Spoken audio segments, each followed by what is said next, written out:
pulang ke rumah Jeddah. Saya masih di situ, tiba-tiba di Simpang Dodi, kita lagi jalan ke arah Ketapang. Jadi jalan kaki dari Simpang Dodi ke arah Ketapang. Di Simpang Ketapang itu tiba-tiba diteriak lagi, air naik gitu. Orang-orang yang sudah trauma dengan apa yang sudah terjadi dipikir ada air naik beneran. Nah, akhirnya semuanya panik berlarian. Sampai kan yang sudah selamat dari tsunami pun tergiling-giling mobil. Jadi meninggalnya bukan karena tsunami tapi tergiling sama mobil-mobil, truk-truk yang panik ikut lari ke arah tempat yang tinggi. Sampai ke Ketapang karena air panik ya orang banyak lari-lari lagi, dibilang air naik. Sebagian keluarga ada yang lempar diri masuk ke mobil yang sedang jalan, ke mobil pick up. Kemudian ada saya waktu itu ada berhenti bus. Kemudian akhirnya orang naik bus itu, akhirnya saya juga ikut naik. Bus itu jalan, kami juga tidak tahu tuh busnya ke arah mana, yang penting naik dulu.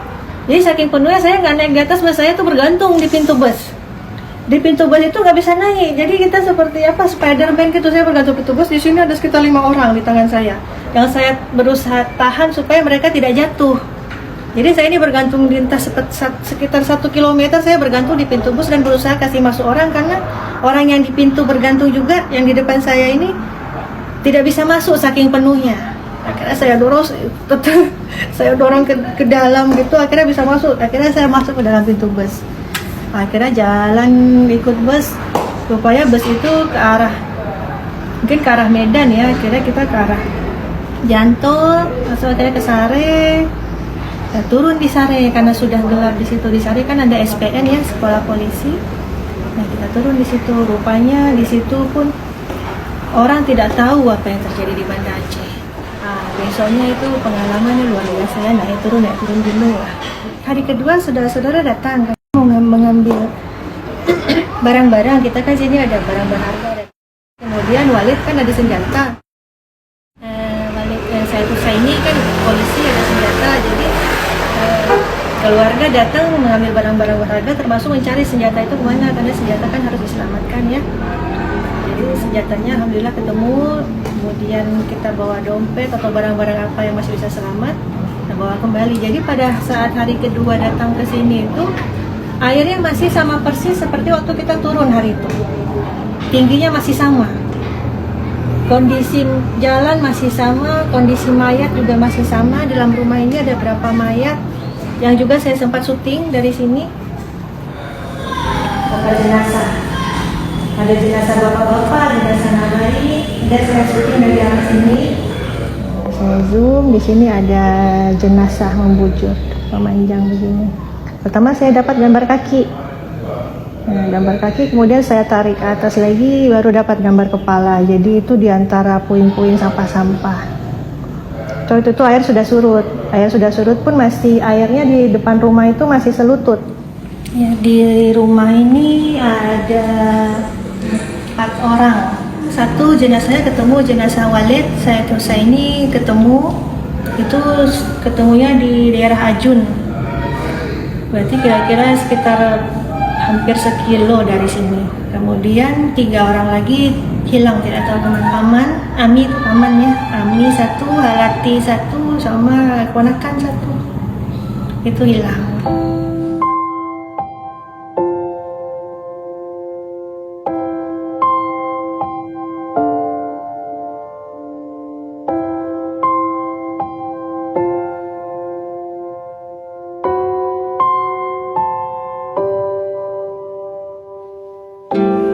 Habis tsunami, rumah ini kan kosong, kita di tempat pengungsian.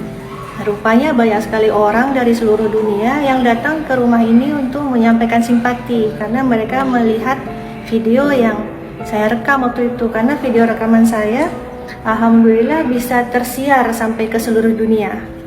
Detik itu juga, hari itu saya serahkan, hari itu juga langsung tersiar ke seluruh dunia. Jadi orang di seluruh dunia datang ke Aceh untuk memberikan bantuan, kemudian mereka datang mau mengucapkan simpati, tapi kita tidak ada di rumah ini, jadi mereka menuliskan di sini pesan-pesan. Dari seluruh dunia datang, ada yang dari UK, kemudian Islamic Relief dari Islamic Relief ini salah satu NGO yang datang ke Indonesia waktu itu, ke Aceh waktu itu. Kemudian ada dari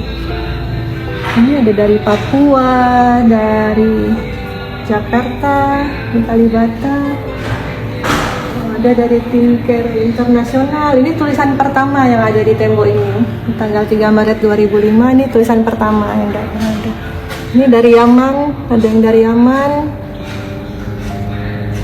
dari Malaysia, banyak dari mana-mana, dari pesantren-pesantren. Jadi ini kebanyakannya relawan-relawan atau lembaga-lembaga yang datang untuk memberi bantuan kepada Aceh, dan mereka memberi simpati kepada keluarga kita, memberikan semangat untuk terus berjuang melanjutkan hidup. Jadi kita sangat berterima kasih kepada seluruh masyarakat, seluruh saudara-saudara kami dari seluruh Nusantara, bahkan dari dunia internasional yang datang ke sini menyampaikan simpati dan meninggalkan kenang-kenangan di tembok ini. Alhamdulillah sampai sekarang masih kami selamatkan. Kalau memang ada yang berkesempatan ke Aceh lagi, untuk sehingga insya Allah masih bisa melihat kembali tulisan-tulisan yang pernah ditulis di sini.